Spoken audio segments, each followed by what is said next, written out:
we have discussed different types of counters. Were discussing counter as a standard sequential component. Now we are going to discuss a binary counter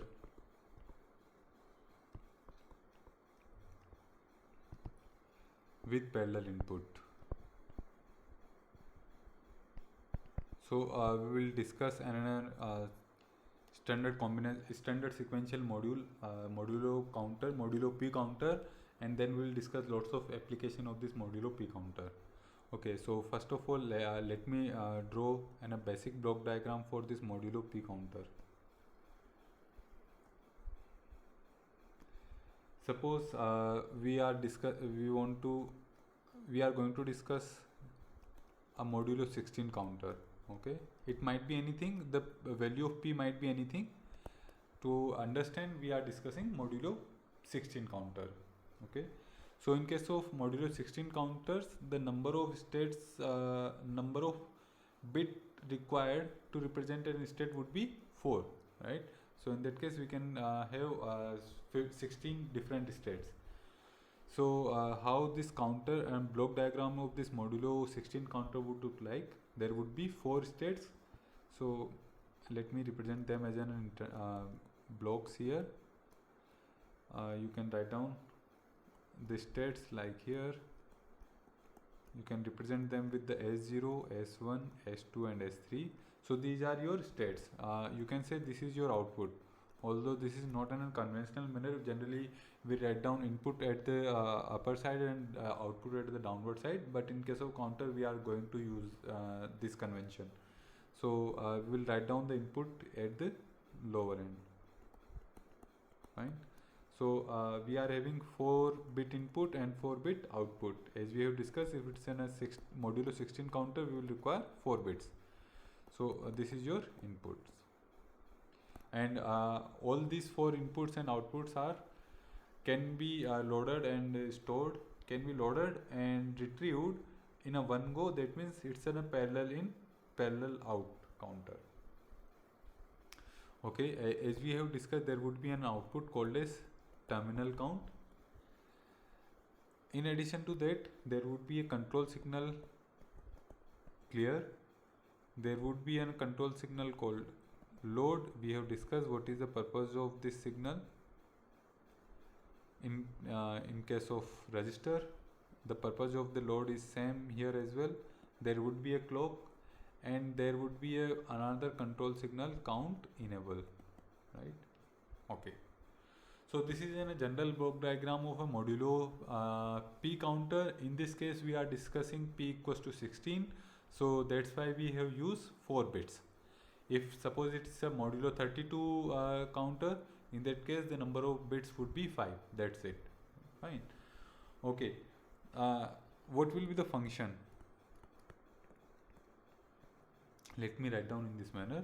Again, st plus 1 is equals to,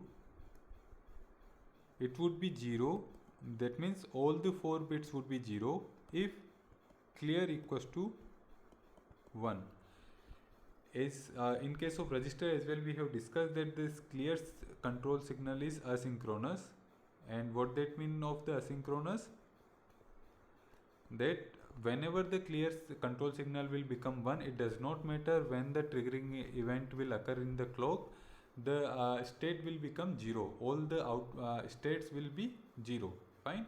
So it does not matter, it will not wait for the triggering event. So that's why it is called as asynchronous control signal.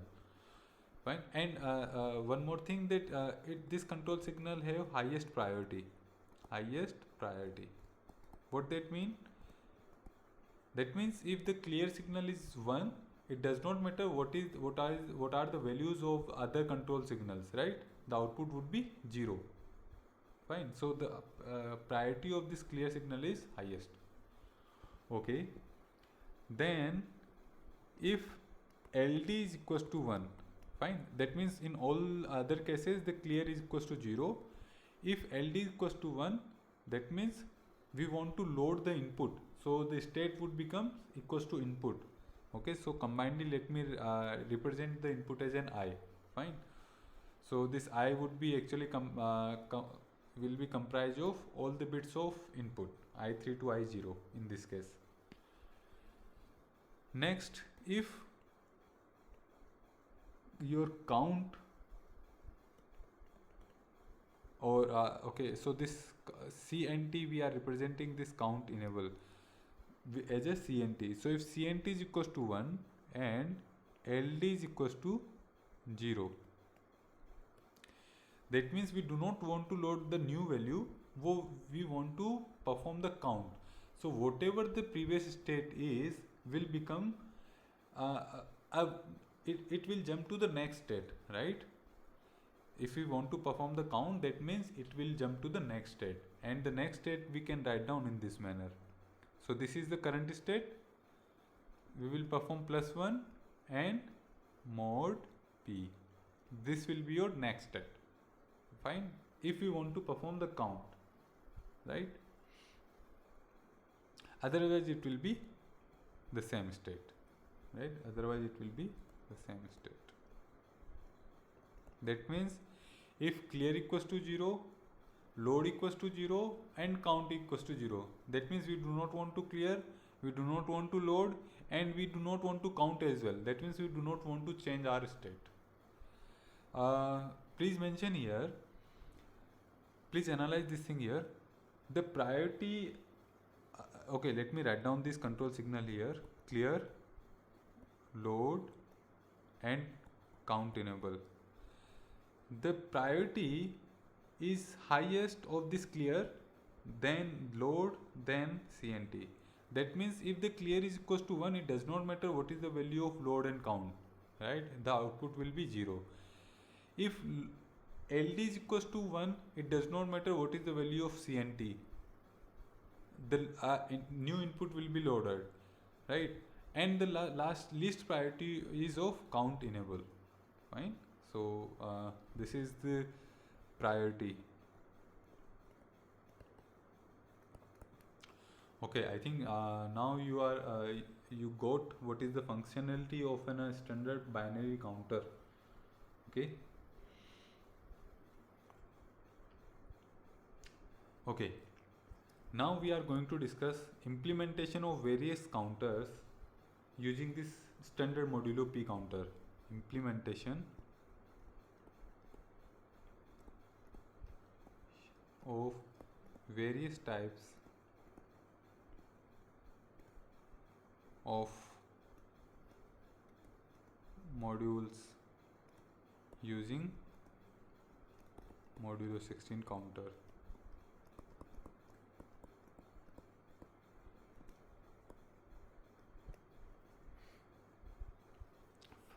First of all, we will discuss how we will implement a modulo K counter. Okay, that means what we are going to discuss, although we have generalized it modulo 16, but it can be modulo P, right? So we want to implement various types of counters using modulo P counter. So first is modulo K counter. So suppose we are given a modulo P counter and we want to implement modulo K counter. Okay, let's assume that P is equals to 16. P is equals to 16. That means a modulo 16 counter is given to us, and suppose K is equals to 5. That means we want to implement a modulo 5 counter using modulo 16 counter. This is a very simple task. The value of K can range from 1 to 16, right? Okay, so what we want, the modulo K counter would look like this one. There would be K minus 1 states.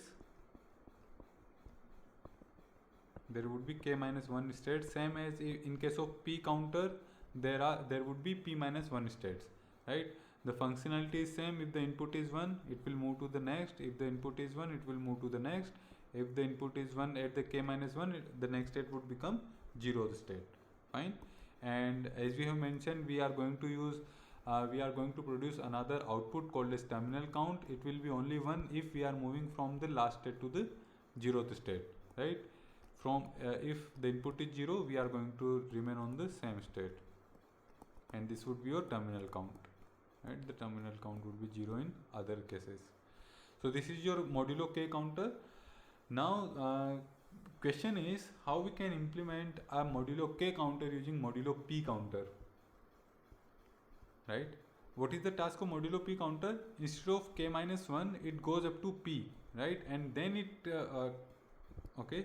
goes up to p, and then it go to initial state.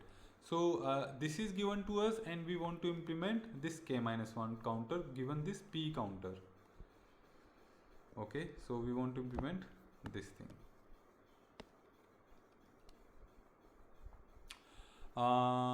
Point is, we want to return modulo p counter will go up to the p minus 1 state, but we want to return to the 0th state if we have reached to the k minus 1 counter. Fine. That means we have to identify that if we have reached to this state, and the input becomes 1, right? And the input becomes 1, we should move to the 0th state. Fine. Instead of moving to the next state, we should move to the 0th state. In that case, we would be able to implement modulo k counter. So I think you can analyze if this condition fulfills, we can load counter with 0 0 0, right? We can load the counter 0 0 0, and that's how we can implement a modulo k counter using modulo p counter. Okay, let me draw the diagram, and probably will get what we want to say here. So suppose this modulo 16 counter is given to us, and we want to implement a modulo k counter. Suppose we want to implement for example, we want to implement a modulo 12 counter here using modulo 16 counter. Okay, so modulo 12 counter, in that case, the last state, if I represent the state in this manner, the last state would look like 11, right? So it would be 1 0 1 1. Fine. So if we detect 1 0 1 1 in our state, we will load the input with 0 0 0. Fine. Okay, let's check how we can do it. As we have discussed, these are your outputs. So this is your S3, S2, S1 and S0. Fine. These are your inputs, I3, I2, I1 and I0. Okay.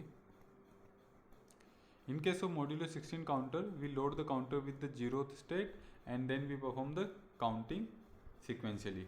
There would be the clear control signal, there would be the count enable signal, and there would be load signal. Fine. And the terminal count you can write down here only. This is your terminal count output. These are your inputs, right? These are your control inputs. Okay, so point is, when the states S3, S2, S1, S0 becomes 1 0 1 1, we want to load the input, right? We will load the input with 0 0 0.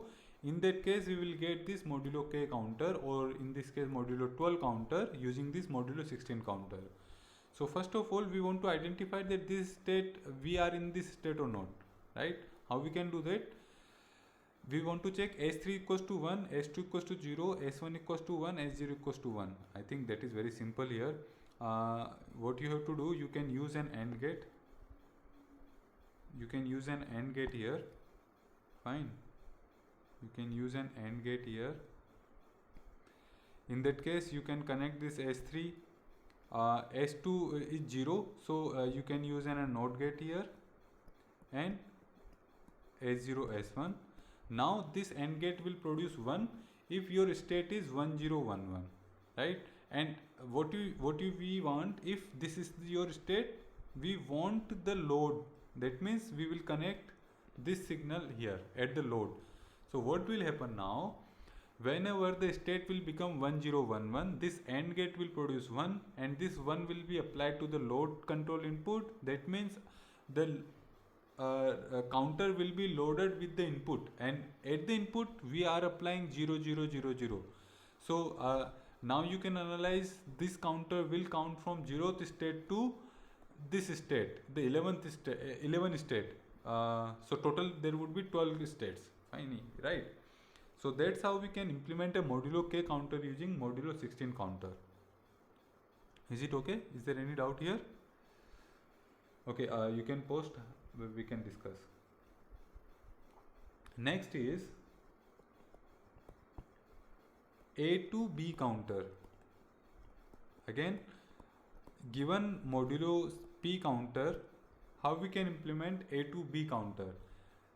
In the previous case we have discussed modulo K counter, that means 0 to K counter. We have discussed 0 to K counter.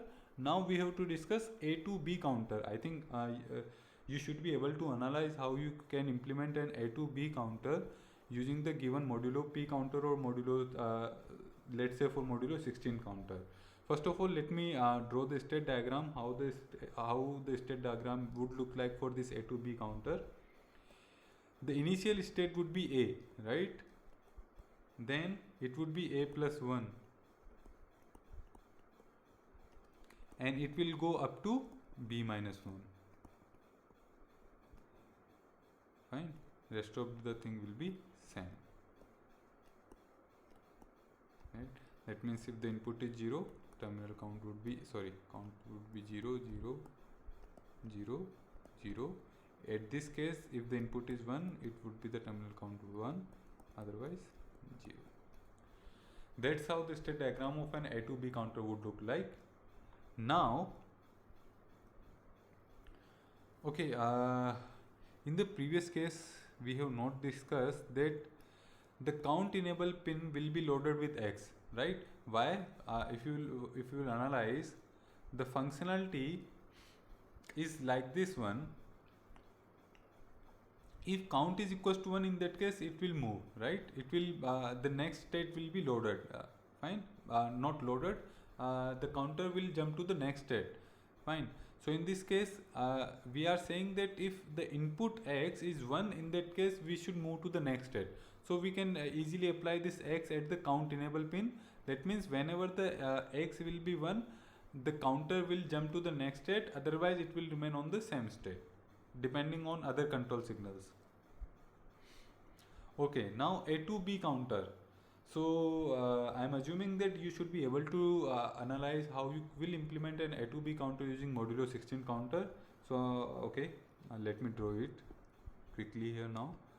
So suppose if you have to implement an A to B counter, value of A is 1 and suppose B is again your 12. Fine. Okay, so these are your outputs, S3, S2, S1, S0. These are your inputs. We represent them with I3, I2, I1, I0. Fine. There would be clear control signal, count enable, and load, and there would be terminal count output, right? There would be TC output, load. In this case as well, we are going to apply X to the count enable pin. Now, instead of 0, we want to start our counter from A equals to 1. So I think that is easy to understand that the input load should be like this one. Instead of 0 0 0, it would be start from 1. Fine. And we have already discussed that if we just want to count till 12 states, that means B minus 1 11. In that case we have to identify, we have to check the condition we have done. Okay, let me do it here. A is equals to 1 and B equals to 12. In that case we are going to use the AND gate here. We are going to apply the states like this one. So this would be then output of AND gate would be 1. If the state is 11, in that case what we will do, we will apply this output to the load signal here. Fine. And now you can analyze whenever the state would become 11 and when the x becomes 1, the control signal would become load. So a new load will be an input will be loaded, and we have set input to the 1. So the counter will be set to 1. So it will count 1 to 11, and after 11 again it will load the 1 state. So it will count from 1 to 11. That's how you can implement an A to B counter using modulo 16 counter. Fine. Another is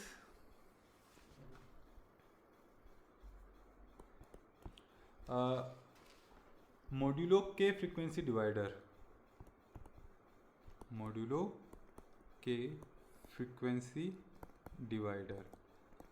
So again, it's very simple. In this case, what we do, the counter starts from p minus k state, right? Instead of 0, it starts from p minus k state.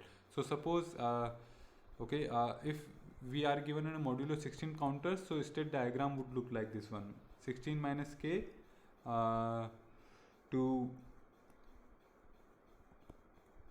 14, then 15, and then go back. Fine. So basically you can say that now A is your actually p minus k. That's it. Fine. So there is no need to discuss in detail about this particular counter. You can easily implement this one. Okay. This would be 1 1, otherwise it would be 0. So that's how you can implement different types of modulo counters using modulo P counter.